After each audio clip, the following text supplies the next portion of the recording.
App और fake news और अब ये ट्रोल, ये दरअसल हिंदुस्तान में एक ख़ास ज़हनियत के तहत इनको आगे बढ़ाया जा रहा है कि आपके पास जब कोई न्यूज़ आए तो शक करो। और ख़ास तौर पर उन लोगों को जो ये आपका प्रोग्राम देख रहे हैं गुफ्तगू चाय पे, अगर ये तमाम लोगों तक हमारा मैसेज पहुंच सके कि उनके पास कोई भी न्यूज़ आए उसकी तहकीक करें पहले, हरगिज़ फॉरवर्ड मत करिए। कितनी ही अच्छी चीज़ बज़ाहिर हो, हमारे देश का नुकसान होगा तो वो ज़्यादा बड़ा नुकसान होगा।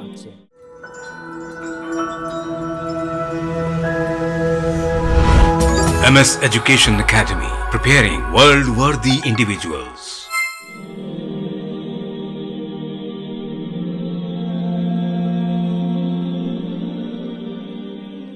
नाज़रीन अस्सलाम वालेकुम। इस सिलसिलेवार टॉक शो गुफ्तगू में आप सबका खैर मकदम है। आज का हमारा मौजू फ़ेक न्यूज़ है, जो कि एक बड़ा सोसाइटल इशू बन चुका है। इस पर गुफ्तगू के लिए हमारे बीच मिस्टर अब्दुल वदूद साजिद साहब मौजूद है। साजिद सर, गुफ्तगू में आपका खैर मकदम है। Welcome to the show. शुक्रिया, बहुत शुक्रिया। गुफ्तगू शुरू करने से पहले आपका मुख्तसर सा तारुफ़ करना चाहूँगा। इनकलाब डेली, जो कि एक उर्दू न्यूज़पेपर है, हिंदुस्तान का मशहूर न्यूज़पेपर है, उसके आप एडिटर हैं। साजिद सर, अल्हम्दुलिल्लाह आपका नियर अबाउट 4 डेकेड का एक्सपीरियंस है जर्नलिज़म के अंदर। तो अगर हम फ़ेक न्यूज़ को डिफ़ाइन करने की कोशिश करें तो एक जर्नलिस्टिक पर्सपेक्टिव क्या होगा इसका? देखिए, फेक न्यूज़ का सब्जेक्ट तो बहुत वसी है, लेकिन मैं इन शॉर्ट आपको जो इसका इंतहाई ख़तरनाक पहलू है वो ये है कि सोशल मीडिया की वजह से ऐसा लगता है कि ये बहुत आम हो गया और हर आदमी सोशल मीडिया पर है। उसका एजुकेशन क्वालिफ़िकेशन लेवल क्या है, हो ना हो, पढ़ा लिखा हो या जाहिल हो, वो सोशल मीडिया पे है, तो ये आम तौर पे समझा जा रहा है और ये किसी हद तक ठीक भी है। लेकिन इसका सबसे बड़ा कल्प्रिट तो जो मेन स्ट्रीम मीडिया है वो है, वो फेक न्यूज़ फैला रहा है। और विदाउट, और सिर्फ यही नहीं कि वो फैक्ट चेक नहीं करते, बल्कि डेलिब्रेटली फेक न्यूज़ को आगे बढ़ाते हैं। तो देखिए, जर्नलिज़म का जो सबसे पहला उसूल है जो हमें पढ़ाया गया और आज भी पढ़ाया जाता है, मगर हमारे उस्ताद ने तो यही पढ़ाया कि जब आपके पास कोई न्यूज़ पहुंचे तो उस पर शक करो। ओके। जब आप शक नहीं करेंगे तो आप उसको चेक भी नहीं करेंगे। करेक्ट। यानी आप उस पर एकदम यकीन ना करें। आपको कोई ख़बर पहुंचे, कोई भी ख़बर पहुंचे, कि स्टैंडर्ड उसका जो प्रोसीजर है और कायदा कुल्लिया जिसे कहते हैं वो यही है कि आप जो भी न्यूज़ पहुंचे उस पर शक करें। और कुरान में अल्लाह ताला इसी को फरमाते हैं, या अय्युहल्लज़ीना आमनू इन जाकुम फासिकुम बिनबइन फतबय्यनु अन तुसीबू कौमन बिजहाला। किसी काम से अगर कुरान रोकता है तो उसकी लॉजिक भी पेश करता है, किसी भी काम से आप देख लीजिएगा। तो यहाँ कहा गया कि ईमान वालों, अगर तुम्हारे पास कोई फासिक कोई ख़बर लेकर आए तो अच्छी तरह उसकी छानबीन कर लिया करो। फतबय्यनु अन तुसीबू, क्यों? कि कहीं ऐसा ना हो कि उसकी वजह से किसी कौम को तुम नुकसान पहुंचा बैठो नादानिस्तगी में। जी। तो यहाँ जो हो रहा है वो तो दानिस्तगी में हो रहा है। सही। यहाँ जानबूझकर कॉन्शियसली एक फेक न्यूज़ फैलाई जा रही है। तो जो मेन स्ट्रीम मीडिया है वो इसमें इन्वॉल्व है। बाकी तो अब हर एक के हाथ में मीडिया आ गया है। अब मैं आपको, चूँकि इससे पहले कि आप कोई सवाल करें, मैं इसी के अंदर एक जवाब देना चाहता हूँ कि सोशल मीडिया को रेगुलेट करने की पहले सरकारों ने कोशिश की और उसके ख़िलाफ़ बहुत लोग मैदान में आए और उस वक्त लगता था कि ये बहुत गलत हो रहा है कि सरकार जो है सोशल मीडिया को भी रेगुलेट करेगी। और उन लोगों को ख़ास तौर पर बुरा लगता था जो फेक न्यूज़ नहीं फैलाते, बल्कि जो हुकूमत के ख़िलाफ़, हुकूमत की पॉलिसियों के ख़िलाफ़, हुकूमत की गलत पॉलिसियों के ख़िलाफ़ आवाज़ उठाते हैं। उन्हें लगता था कि ये उनका गला घोटने की कोशिश है। लेकिन ये इतना बढ़ता गया कि जो हक़ की आवाज़ बुलंद करने वाले थे वो दब गए और जो फेक न्यूज़ फैलाने वाले थे, अच्छा, फेक न्यूज़ आम तौर पर शरपसंदों का सबसे बड़ा हथियार हो गया है। और इस वक्त मुल्क में शरपसंदों को खूब उनकी हौसला अफजाई भी हो रही है। तो मैं इस पर बहुत ज़्यादा बात नहीं करूँगा, लेकिन जो मेन स्ट्रीम मीडिया है उसको तो अब सुप्रीम कोर्ट ने खुद रिकॉग्नाइज कर लिया है कि हाँ, सबसे बड़ा कल्प्रिट वही है। जो रीसेंट ऑब्जर्वेशन है सुप्रीम कोर्ट ऑफ इंडिया की जस्टिस के.एम. जोसेफ की, वो ये है कि chief medium of hatred speech वो उसका ये नेशनल और मेन स्ट्रीम टेलीविज़न है, prime time channels, prime time. जी। तो इनका क्या करेंगे आप? तो इनको रेगुलेट करना तो बहुत आसान है। आप ये कह सकते थे कि साहब आर्टिकल 19(1), आर्टिकल 19(b) और A, इसकी वजह से हम फ्रीडम ऑफ स्पीच, इस पे पाबंदी नहीं लगा सकते, तो ठीक है, सोशल मीडिया को आप रेगुलेट मत कीजिए। लेकिन ये जो जिनको पढ़ना आसान है जी जी उन्हें आप क्यों नहीं पढ़ रहे हैं? जी, सही। तो पता ये लगा कि फेक न्यूज़ जो डिस्पेंसेशन है, जी जो रूलिंग डिस्पेंसेशन है, उसको फ़ायदा पहुंचाता है। तो वो कैसे इसको रोकेगा? सही। तो अब वाहिद उम्मीद जो है वो सुप्रीम कोर्ट है। और मैं समझता हूं कि इस वक्त सुप्रीम कोर्ट के हाथ में मेन स्ट्रीम की गर्दन आ गई है और जल्द या बदेर इसका कोई ना कोई सोल्यूशन निकलेगा और ये जो भूत निकला हुआ है और जिन, ये जल्द से जल्द पकड़ा जाएगा। सर, डेमोक्रेसी के 3 पिलर्स समझे जाते थे और इन तीनों को जो गार्ड किया करता था वो मीडिया था। हु गार्ड्स द गार्डियन, एक बहुत बड़ा सवाल हुआ करता था, वो सामने भी आ गया। अगर हम हम फेक न्यूज़ से आगे बढ़कर हम देखें कि ये डीप फेक ऐप्स जो बनते हैं, ये सेलिब्रिटीज़ है या ये इसका कितना इम्पैक्ट है, इसको क्या किया जाए? देखिए साहब, जितने ये जो ऐप्स की कहानी है ये हिंदुस्तान को घुन की तरह खा रही है। अभी रिसेंटली हिंदुस्तान में एक ऐप फ्रॉड हुआ है, ओपन डिस्क्लोज हुआ है, लोन फ्रॉड वाला। वो उसकी तहकीकात, उसकी तफसील में हम नहीं जाएंगे, लेकिन इस तरह के बहुत सारे ऐप्स दिन रात बन रहे हैं। सवाल ये है कि जब हुकूमत और पुलिस और इंटेलिजेंस एजेंसीज किसी भी ऐप को बंद करना चाहती हैं तो बंद कर देती हैं। बहुत सारे मुल्कों की मिसाल है, हमारे पड़ोसी मुल्कों में बहुत सारे ऐप बंद होते हैं। खुद हमारे मुल्क में हम जिसको चाहते हैं बंद कर देते हैं। तो हमने बहुत सारे चाइनीज़ ऐप्स बंद किए हैं, टिकटॉक वगैरह, और अरब मुल्कों में, ख़ासतौर पर सऊदी अरब में, जिसको वो चाहते हैं बंद कर देते हैं। तो यहाँ भी हमारी हुकूमत को इस मैदान में थोड़ा सा जागना पड़ेगा, जागरूक होना पड़ेगा। और चूँकि ये सिर्फ किसी एक कम्युनिटी का मामला नहीं है, ये जो इंडियन कम्युनिटी है जिसमें हम सब हैं, कोई एक कम्युनिटी नहीं, हम सब हैं उसमें, उन सब का नुकसान है। कंट्री का नुकसान है, हमारे देश का नुकसान होगा तो वो ज़्यादा बड़ा नुकसान होगा। किसी एक कम्युनिटी का नुकसान है, एक कम्युनिटी का है, लेकिन देश का जो नुकसान है वो तो बर्दाश्त नहीं किया जाना चाहिए। तो मैं समझता हूँ कि ऐप को रेगुलेट किया जा सकता है। अब इस तरह की बहुत सी फैसिलिटीज़ आ गई हैं और आईटी का जो रिवोल्यूशन आया है, और हिंदुस्तान में मैं समझता हूँ कि आईटी का रिवोल्यूशन बड़े पैमाने पर आया है, तो इस संजीदगी दिखानी पड़ेगी। सर, एक तरफ हमने बात की फेक न्यूज़ की, जो कि ऑर्गेनाइज्ड वे में सामने आती है। एक तरफ जो है ऐप्स है जो कि इंडिविजुअल कंपनीज़ है या इंडिविजुअल्स भी बनाते हैं। अगर हम जनरल सोसाइटी की हम बात करें, ट्रोल्स जो हो रहे हैं, ये क्या है और इसका इम्पैक्ट कितना होगा सोसाइटी पे? देखिए, इम्पैक्ट तो हर गलत काम का बहुत ज़्यादा होता है, अच्छे काम का इम्पैक्ट कम होता है। तो यहाँ मैं आपको क्या बताऊँ कि जितने ये गलत रास्ते हैं, फेक न्यूज़, ऐप्स और ये ट्रोल का आपने जिक्र किया, इन सब से अगर पावर को कोई फ़ायदा हो रहा है तो वो इनको क्यों रोकेंगे? असल सवाल तो ये है। लेकिन उन्हें हमें बताना होगा कि आपकी पावर आज है, कल नहीं है, मगर देश हमेशा रहेगा और देश को जो नुकसान होगा वो ज़्यादा बड़ा गहरा होगा। मैं आपको एक चीज़ बहुत ही मुख्तसर सा अर्ज़ करता हूँ कि ऐप और फेक न्यूज़ और अब ये ट्रोल, ये दरअसल हिंदुस्तान में एक ख़ास ज़हनियत के तहत इनको आगे बढ़ाया जा रहा है।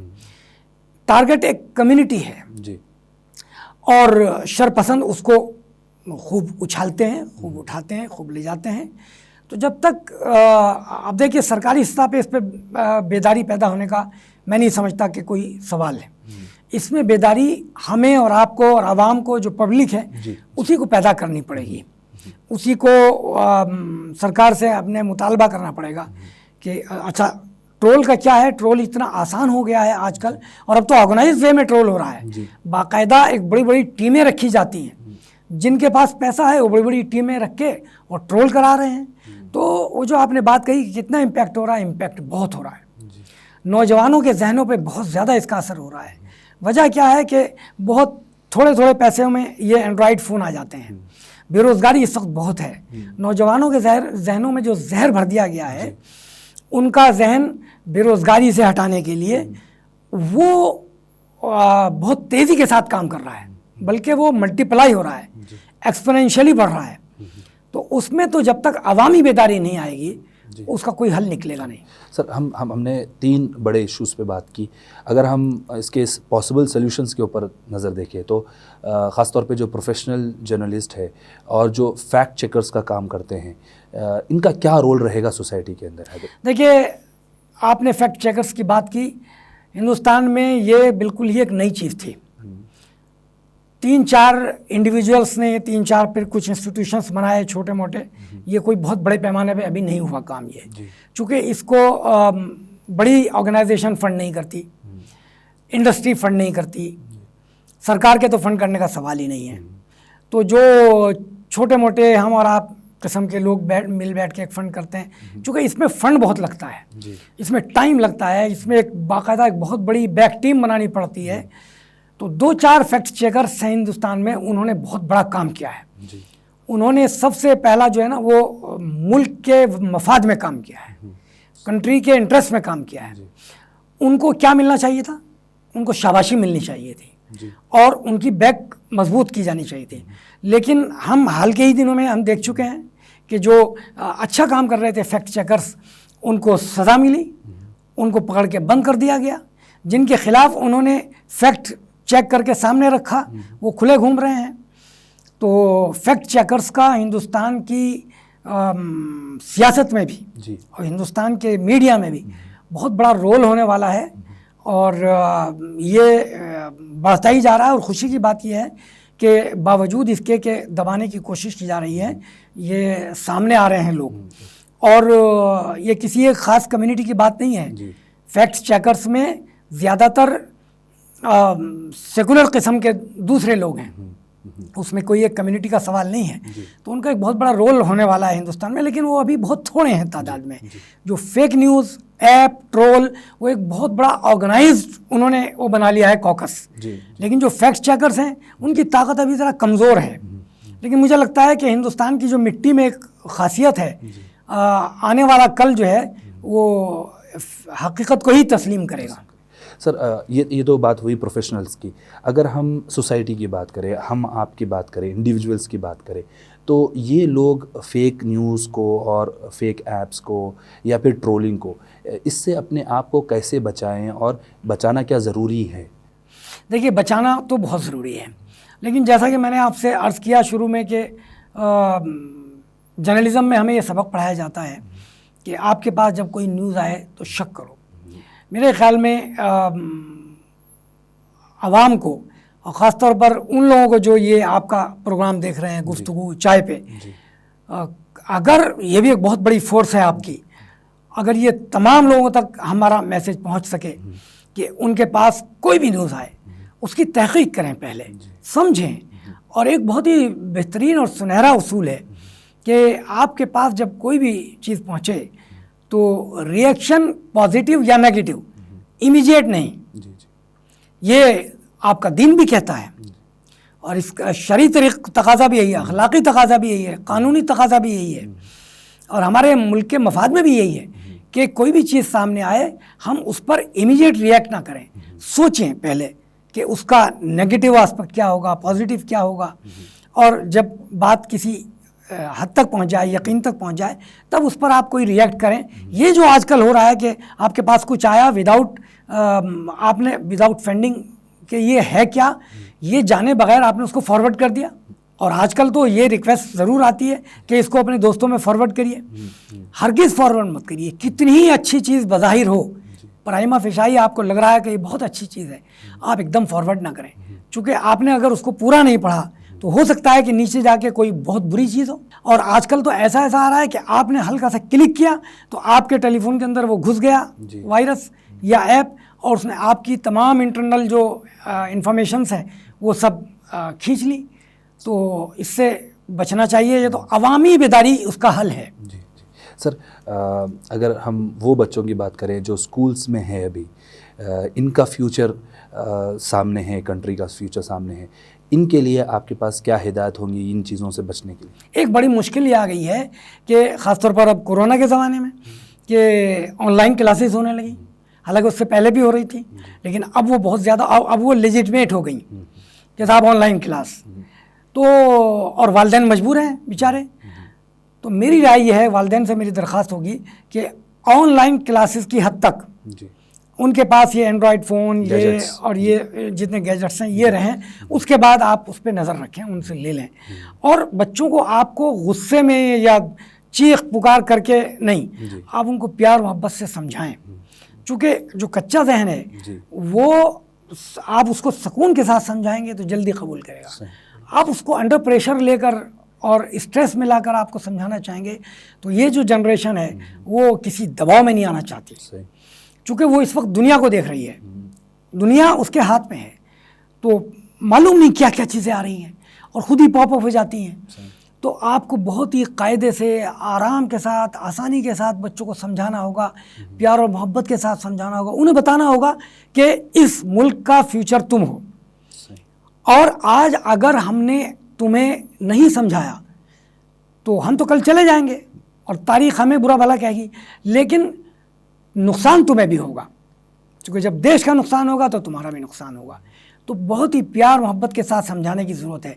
और मैं समझता हूँ कि जितनी NGOs हैं, ऑर्गेनाइजेशंस हैं, स्कूल्स हैं, जी, और ख़ास तौर पर आप जैसे स्कूल, MS जैसे स्कूल, इनको बाकायदा इसको एक मूवमेंट बनाना होगा। ज़माना इतना आगे पहुँच गया है कि आप किसी के ऊपर अपनी बात ज़बरदस्ती थोप भी नहीं सकते, यहाँ तक कि बच्चों के ऊपर भी नहीं। तो आप बच्चों को, आपने जिक्र किया, स्कूल के बच्चों को ख़ास तौर पर मेहनत करनी होगी, उनको समझाना होगा, बताना होगा। मैं समझता हूँ कि अगर बहुत प्यार मोहब्बत के साथ और टैक्टफुली अब बच्चों को, स्कूल के बच्चों को हम समझाएंगे और एक मूवमेंट बना के समझाएंगे, और आप पेरेंट्स को भी सेंसिटाइज़ कीजिए कि घर में वो कैसे डील करें अपने बच्चों को, वो बच्चों के साथ ज़्यादा से ज़्यादा वक्त दें, सारे गैजेट्स उठा के एक तरफ रखें और एक महफिल जमाएं, किसी भी मौजू पर डिस्कशन शुरू कर दें, शेर व शायरी ही कर लें, तो उससे कम से कम जितनी देर आप उनके बच्चों से बात करेंगे उससे वो महफूज रहेंगे। और बातों बातों में उनको समझाएं, कुछ मिसालें दें। आजकल तो हर चीज़ का एकदम पता चल जाता है कि क्या देखकर क्या नुकसान हुआ। तो मेरे ख्याल में इसको वही जनरल पब्लिक का ही मूवमेंट बनाना पड़ेगा। जी। सर, आपके वक्त के लिए और आपके गाइडेंस के लिए हम बेहद मशकूर है। जज़ाकल्लाह खैर। बहुत बहुत शुक्रिया, मुझे बेहद खुशी हुई और मैं बहुत मुबारकबाद पेश करता हूँ कि ये बहुत ही अनोखा प्रोग्राम है गुफ्तगू चाय पे, और मुझे जानकर बहुत खुशी हुई कि ये 85th ji, I think 85th issue है, और इंशाल्लाह मुझे उम्मीद है कि आप मुल्क की और कौम की और हिंदुस्तानियों की इसी तरह खिदमत करते रहेंगे इंशाल्लाह। बहुत शुक्रिया। नाज़रीन, आज की गुफ्तगू से आपको ज़रूर फ़ायदा हुआ होगा। आपसे गुजारिश है कि आप इस वीडियो को ज़रूर शेयर करें और कमेंट सेक्शन में अपना फ़ीडबैक ज़रूर दें। जज़ाकल्लाह।